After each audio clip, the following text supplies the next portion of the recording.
Assalamualaikum warahmatullahi wabarakatuh.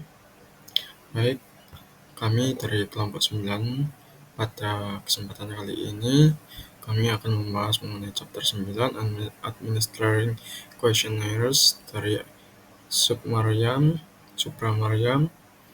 Nah, kelompok kami terdiri dari yang pertama ada Bagas Hendrawan dengan NPM akhir 248, yang kedua ada Muhammad Rayyan dengan NPM akhir 344, yang ketiga ada Muhammad Irfani dengan NPM akhir 267, dan yang terakhir ada Muhammad Adriana Mata dengan NPM akhir 138. Pada subbab yang pertama itu adalah Types of Questionnaires atau teks presentasi. Secara umum, kuesioner digunakan untuk mengumpulkan data dalam jumlah besar, biasanya berupa data kuantitatif. Keunggulan metode ini adalah lebih murah dan lebih cepat dibandingkan wawancara atau observasi. Namun, kelemahannya adalah tingkat non-respon yang lebih tinggi, yang bisa menimbulkan bias. Ada 3 jenis utama kuesioner yang dibahas dalam buku ini, yaitu yang pertama ada Personally Administered Questionnaires, yang kedua adalah Mail Questionnaires, yang ketiga ada Electronic and Online Questionnaires. Untuk yang Personally Administered Questionnaires, yaitu jenis ini dilakukan dengan cara peneliti atau tim penelitian memberikan langsung kuesioner kepada responden. Keunggulannya adalah data bisa terkumpul dalam waktu singkat, responden bisa langsung meminta penjelasan bila ada pertanyaan yang kurang jelas. Lalu peneliti dapat memperkenalkan topik penelitian dan memotivasi responden untuk menjawab dengan jujur. Lalu yang terakhir, bila diberikan pada kelompok sekaligus, biayanya lebih murah dan tidak membutuhkan keterampilan setinggi wawancara. Namun, ada juga kelemahannya, yaitu ada potensi bias, karena peneliti mungkin menjelaskan pertanyaan dengan cara berbeda kepada responden yang berbeda, lalu membutuhkan waktu dan tenaga yang besar untuk pelaksanaannya. Lalu untuk yang kedua, yaitu Mail Questionnaires, ini adalah kuesioner berbasis data yang dikirimkan melalui pos kepada responden. Metode ini dulunya sangat populer dalam riset bisnis, tetapi dengan hadirnya internet, ponsel, dan media sosial, Mail Questionnaires kini dianggap kurang relevan, bahkan cenderung usang. Sebagian besar telah digantikan oleh online questionnaires. Lalu, yang ketiga ada Electronic and Online Questionnaires. Jenis ini paling banyak digunakan pada saat ini, karena distribusinya mudah dan cepat. Cukup dengan menautkan lewat email, website, atau media sosial. Keunggulannya tentu yang pertama adalah sangat efisien dan bisa menjangkau area geografis yang luas. Yang kedua, responden bisa mengisi di dalam waktu luang mereka. Yang ketiga, hasil bisa langsung diproses secara otomatis dengan software statistik. Namun ada juga kelemahannya, yaitu tingkat respondens biasanya rendah dan seringkali tidak representatif karena hanya kelompok tertentu yang mau menjawab. Yang selanjutnya ada posting undangan survei di forum atau media sosial kadangkala dianggap sebagai spam atau mengganggu, sehingga untuk mencari responden tersebut terkadang itu agak susah kalau kepada orang awam atau orang yang tidak dikenal. Lalu yang kelemahan selanjutnya yaitu pertanyaan yang kurang dipahami responden tidak bisa diklarifikasi langsung. Karena tidak bisa diklarifikasi itu karena tidak bisa langsung menemui, karena itu bersifatnya online, sehingga tidak bisa langsung kita berkomunikasi dengan responden atau memberikan pertanyaan lain atau mengulik informasi responden tersebut. Jadi di sini ada guidelines for questionnaire design atau pedoman perancangan kuesioner. Prinsip-prinsip desain kuesioner yang baik adalah desain kuesioner yang baik harus berfokus pada penulisan pertanyaan, perencanaan pengukuran variabel, dan tata letak kuesioner untuk meminimalkan bias dalam penelitian. Selanjutnya ada principle of wording atau prinsip-prinsip penulisan kata-kata. Prinsip penyusunan kata mengacu pada faktor-faktor seperti yang pertama ada kesesuaian isi pertanyaan, yang kedua bagaimana pertanyaan dirumuskan dan tingkat kecanggihan bahasa yang digunakan. Dan yang ketiga, jenis dan bentuk pertanyaan yang diajukan, keempat urutan pertanyaan, dan yang kelima data pribadi yang dicari dari responden. Masing-masing poin tersebut penjelasannya ada di slide selanjutnya. Jadi yang pertama penjelasan dari isi dan tujuan pertanyaan. Sifat variabel yang ditanyakan perasaan subjektif atau fakta objektif akan menentukan jenis pertanyaan yang diajukan. Pertanyaan untuk variabel subjektif sebaiknya mengukur keyakinan dan sikap, sedangkan untuk variabel objektif, satu pertanyaan langsung saja sudah cukup mempertimbangkan dengan seksama tujuan setiap pertanyaan. Lalu yang kedua yaitu bahasa dan kata-kata kuesioner. Bahasa yang digunakan dalam kuesioner harus sesuai dengan tingkat pemahaman responden. Pilihan kala bergantung pada tingkat pendidikan, budaya, referensi responden. Istilah yang berbeda dapat ditafsirkan secara berbeda dalam budaya yang sama. Jika pertanyaan sulit dipahami, jawaban yang diperoleh mungkin bias. Selanjutnya yang ketiga adalah jenis dan bentuk pertanyaan. Jenis dan bentuk pertanyaan Jenis pertanyaan yang mengacu pada apakah pertanyaan tersebut terbuka atau tertutup. Bentuk pertanyaan mengacu pada apakah pertanyaan tersebut berstruktur positif atau negatif. Yang pertama pertanyaan terbuka versus pertanyaan penutup. Dan yang kedua pertanyaan yang berformulasi positif dan negatif. Ketiga pertanyaan ganda. Dan yang keempat pertanyaan ambigu. Dan yang kelima pertanyaan yang bergabung pada ingatan. Dan yang keenam pertanyaan utama. Dan yang ketujuh pertanyaan yang syarat muatan. Dan yang kedelapan keinginan sosial. Dan kesembilan panjang pertanyaan. Lalu selanjutnya yang nomor 4 urutan pertanyaan. Pertanyaan dalam kuesioner harus disusun dari umum ke khusus dan dari mudah ke sulit atau pendekatan corong agar responden dapat menjawab dengan lancar. Pertanyaan positif dan negatif tentang hal yang sama tidak boleh ditempatkan secara berurutan karena dapat terasa canggung atau menyinggung. Jika perlu digunakan untuk uji konsistensi, tempatkan keduanya berjauhan. Urutan pertanyaan juga dapat menyebabkan bias atau efek pengurutan.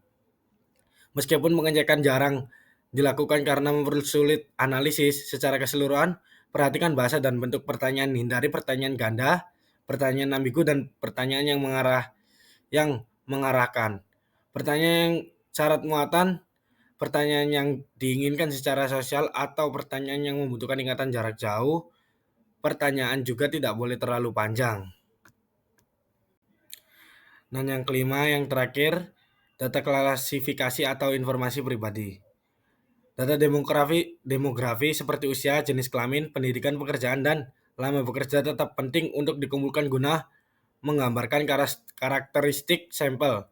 Namun pertanyaan yang dapat mengungkapkan identitas seseorang, misalnya satu-satunya perempuan di departemen tersebut, sebaiknya dihindari agar tidak menimbulkan rasa tidak aman.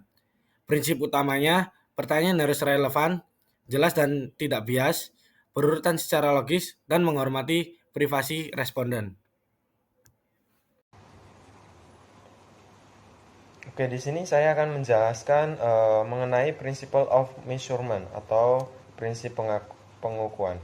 Seperti halnya ada pedoman dalam menyusun kuesioner ini agar bebas dari bias, ada juga prinsip pengukuran yang nantinya perlu diikuti supaya data yang dikumpulkan tepat untuk menguji hipotesis. Hal ini mencakup pemilihan skala, teknik pengukuran, serta uji reliabilitas atau validitas. Nah, kemudian di sini ada beberapa poin-poin. Yang pertama itu, skala yang digunakan itu harus sesuai dengan jenis data yang ingin diperoleh. Yang kedua, menggunakan skala interval dan rasio bila memungkinkan, karena lebih baik daripada nominal atau ordinal. Nah, setelah data-data ini terkumpul, kualitas data uji ini melalui validitas, yaitu apakah alat ukur benar-benar mengukur konsep yang dimaksud, dan reliabilitas, apakah hasilnya konsisten dan stabil.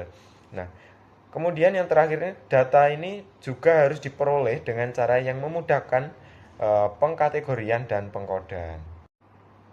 Kemudian di sebelah kanan ini ada general appearance of or get up of the questionnaire. Dalam desain kuesioner ini penting untuk memperhatikan tidak hanya pemilihan kata dan pengukuran, tetapi juga tampilan kuesioner ini. Kuesioner yang menarik dan rapi dengan pengantar, instruksi, serta rangkaian-rangkaian pertanyaan dan juga alternatif jawaban yang tepat akan memudahkan peneliti. Nah, respon ini harus menjawabnya pendahuluan yang baik, instruksi yang terstruktur dengan baik, dan susunan pertanyaan rapi merupakan hal yang penting di dalam kuesioner ini. Kemudian di sini ada tinjauan desain kuesioner. Nah, kuesioner paling bermanfaat sebagai metode dalam pengumpulan data, terutama ketika sejumlah besar orang harus dijangkau di berbagai wilayah geografis. Nah, kuesioner ini merupakan metode pengumpulan data yang populer karena peneliti dapat memperoleh informasi dengan cukup mudah dan respon kuesioner ini mudah dikodekan. Kemudian di sini ada pra pengujian pertanyaan terstruktur. Nah, uji coba ini nantinya akan melibatkan penggunaan sejumlah responden untuk menguji kesesuaian pertanyaan dan pemahaman mereka yang nantinya bisa memperbaiki kekurangan sebelum instrumen ini diberikan secara lisan atau melalui kuesioner kepada responden. Nah, kemudian desain kuesioner dan survei elektronik ini bisa memudahkan para peneliti untuk menghasilkan responden yang banyak dan juga memperoleh data secara singkat.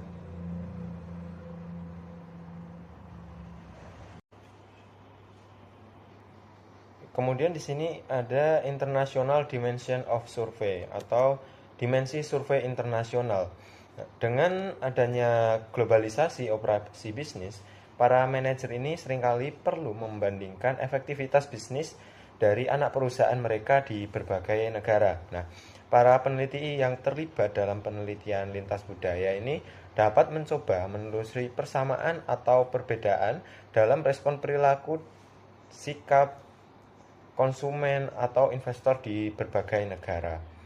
Nah, ketika data ini dikumpulkan melalui kuesioner, terkadang melalui wawancara, perlu diperhatikan instrumen pengukuran dan cara pengumpulan data. Selain memperhatikan perbedaan budaya ini, dalam penggunaan istilah-istilah tertentu, penelitian semacam ini harus disesuaikan dengan budaya yang mereka punya. Nah, di sini ada isu-isu khusus dalam instrumen untuk penelitian lintas budaya. Ya, contohnya apabila kita mengumpulkan data di suatu wilayah, nah wilayah itu memiliki bahasa yang berbeda dengan bahasa kita, maka perlu disesuaikan gitu.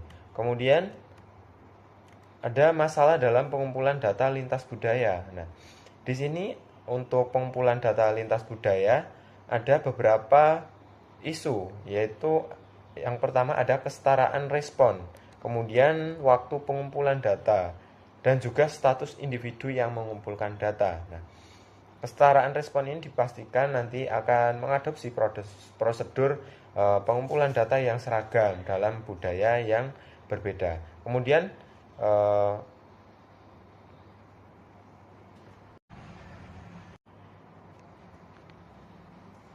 pengumpulan data ini juga harus disesuaikan dalam jangka waktu yang dapat diterima di berbagai negara gitu. Contohnya 3 atau 4 bulan.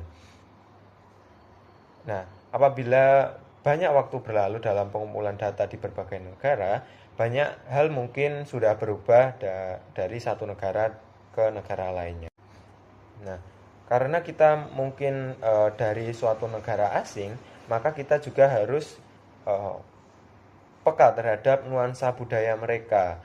Kita harus beradaptasi atau menyesuaikan agar para sumberwan atau yang mempunyai data ini bisa diajak bekerja sama. Selanjutnya itu mengenai review atau ulasan tentang keuntungan dan kekurangan berbagai metode pengumpulan data serta kapan dapat menggunakan setiap metode pengumpulan data tersebut. Di mana ada 5 metode keuntungan dan kekurangan yang paling sering digunakan.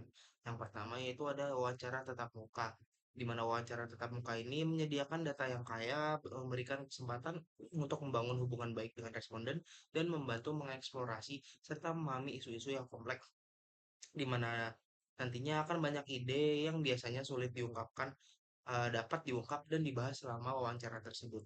Namun ada negatifnya dari metode wawancara ini, di mana wawancara tatap muka berpotensi mengintroduksi bias wawancara dan dapat mahal jika melibatkan sejumlah besar responden.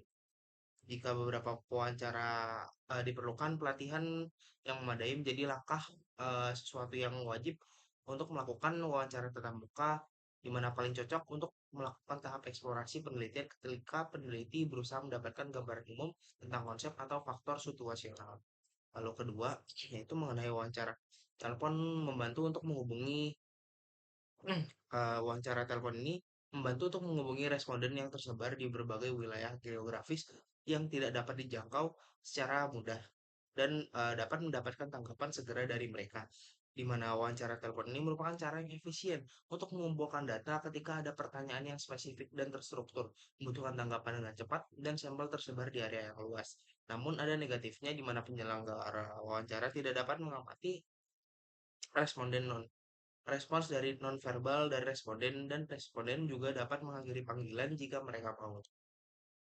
Lalu selanjutnya yang ketiga yaitu ada studi observasional, di mana ini membantu kita untuk memahami isu kompleks melalui pengamatan langsung, baik sebagai peserta maupun pengamat non peserta. Dan kemudian jika memungkinkan mengajukan pertanyaan untuk mencari klarifikasi mengenai isu-isu tertentu. Data yang diperoleh dari metode ini sangat banyak atau bisa dibilang kaya dan tidak terkontaminasi oleh laporan diri. Namun ada sisi negatifnya di mana untuk melakukan studi observasional ini tergolong mahal karena membutuhkan periode pengamatan yang panjang, biasanya mencakup beberapa minggu atau bahkan bulan, dan pengamat mungkin terdapat dalam data, di mana biayanya yang terlibat sangat sedikit, eee, sulit untuk observasi yang dilakukan di bidang bisnis. Selanjutnya yaitu mengenai mengadministrasikan kuesioner secara langsung kepada kelompok individu, di mana ini kan sangat membantu untuk berbagai aspek seperti membangun hubungan yang baik dengan responden saat memperkenalkan survei, memberikan klarifikasi yang diminta oleh responden secara langsung, dan mengumpulkan kuesioner segera setelah selesai diisi. Dalam hal ini tingkat respons dari kuesioner ini mencapai 100%. Untuk sisi negatif dari respon kuesioner ini, administrasi kuesioner secara langsung mahal, terutama jika sampel tersebar luas secara geografis. Kuesioner yang diadministrasikan secara langsung paling cocok ketika data dikumpulkan dari subjek yang berlokasi dekat satu sama lain dan kelompok responden yang dapat dengan mudah dibentuk. Lalu yang terakhir yaitu ada kuesioner elektrik, di mana ini memiliki keunggulan ketika jawaban atas banyak pertanyaan perlu diperoleh dari sebuah sampel yang tersebar secara geografis atau sulit atau tidak mungkin untuk melakukan wawancara telepon tanpa biaya yang besar. Namun ada negatifnya dari kuesioner elektronik ini, di mana kuesioner semacam ini biasanya digunakan eh, dengan tingkat responden yang rendah dan tidak dapat dipastikan apakah data yang diperoleh eh, asli atau tidak. Karena responden yang tidak merespons mungkin berbeda dari mereka yang merespon. Di mana survei kuesioner elektronik ini sangat cocok dan paling cocok ketika informasi perlu diperoleh secara besar-besaran melalui pertanyaan terstruktur dengan biaya yang wajar dari sebuah sampel yang tersebar luas secara geografis. Selanjutnya itu multimetode dalam pengumpulan data. di mana hampir dari semua metode pengumpulan data memiliki tujuan tertentu, di mana pengumpulan data biasanya melalui multi metode dan dari berbagai sumber memiliki keandalan pada penelitian. Seperti jika tangkapan yang dikumpulkan melalui wawancara, kuesioner, dan pengamatan memiliki korelasi yang kuat satu sama lain, maka untuk keyakinan dari seorang peneliti akan lebih yakin tentang keandalan dari data yang dikumpulkan. Jika pertanyaan yang sama menghasilkan jawaban yang berbeda dalam kuesioner dan selama wawancara, maka akan muncul rasa ketidakpastian dan kita akan cenderung untuk mengabaikan kedua data tersebut karena dianggap tidak terpercaya. Lalu demikian pula jika data yang diperoleh dari beberapa sumber memiliki kesamaan yang besar, kita akan memiliki keyakinan yang lebih kuat terhadap kualitas dari data tersebut. Di mana hal itu mengakibatkan itu korelasi tinggi di antara data yang diperoleh dari sumber yang berbeda dan melalui metode pengumpulan data yang berbeda memberikan kredibilitas lebih pada instrumen penelitian dan data yang diperoleh melalui instrumen tersebut, di mana penelitian yang baik akan melibatkan pengumpulan data dari sumber yang beragam dan melalui metode pengumpulan data yang beragam. Namun penelitian semacam ini akan lebih mahal dan biasanya akan lebih memakan waktu yang lebih banyak daripada biasanya. Selanjutnya yaitu mengenai implikasi manajemen, di mana sebagai seorang manajer akan melibatkan konsultan untuk melakukan penelitian dan tidak mengumpulkan data sendiri melalui wawancara, kuesioner, atau observasi. Namun pemahaman dasar tentang karakteristik serta kelebihan dan kekurangan metode pengumpulan data primer akan membantu dalam mengevaluasi pendekatan alternatif untuk pengumpulan data primer dan memahami mengapa seorang konsultan memilih metode tertentu atau kombinasi metode. Sebagai contoh, jika ada soal sponsor penelitian, sanksi sponsor tersebut dapat memutuskan tingkat kompleksibilitas pengumpulan data yang diinginkan berdasarkan kompleksitas dan tingkat keparahan situasi, di mana masukan dari seorang manajemen akan membantu peneliti atau konsultan untuk mempertimbangkan daftar topik dalam wawancara, skema pengkodaan dalam observasi, atau isi pertanyaan dalam kuesioner, di mana sebagai pengamat atau peserta yang terus mengamati segala hal yang terjadi di sekitar seorang manajemen dan manajemen di tempat kerjanya. Seorang manajemen akan dapat memahami dinamika yang beroperasi dalam situasi tersebut. Selain itu, sebagai manajer akan mampu membedakan antara pertanyaan baik dan buruk yang digunakan dalam survei dengan sensitivitas terhadap variasi budaya, tidak hanya dalam pengukuran, tetapi juga dalam pengembangan instrumen survei secara keseluruhan dan dalam pengumpulan data seperti. Selanjutnya, dan yang terakhir yaitu adalah etika dan peneliti.